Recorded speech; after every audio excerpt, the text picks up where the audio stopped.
గౌరవనీయులైన కేసీఆర్ గారు అన్న మాటలని కరెక్టే సార్. డబుల్ బెడ్రూమ్ ఇల్లే అన్నాడు. అంటే డబుల్ బెడ్రూమ్ ఇల్లే లేవు అన్నాడు. మేము డబుల్ బెడ్రూమ్ ఇల్లే అనుకున్నాం. మాదే తప్పు సార్.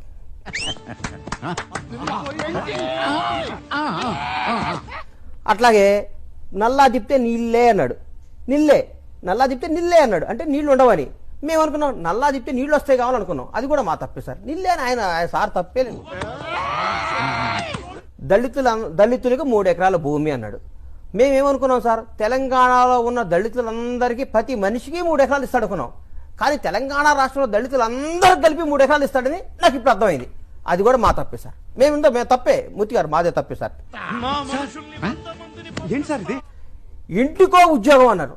ఇంటికో ఉద్యోగం అంటే మేము తెలంగాణ రాష్ట్రంలో ఉన్న ప్రతి ఇంటింటికి ఉద్యోగాలు అనుకున్నాం. కానీ ఆయన ఇంటికో ఉద్యోగం, ఆయన ఇంటికి ఉద్యోగం ఇచ్చుకుంటా అన్నాడు.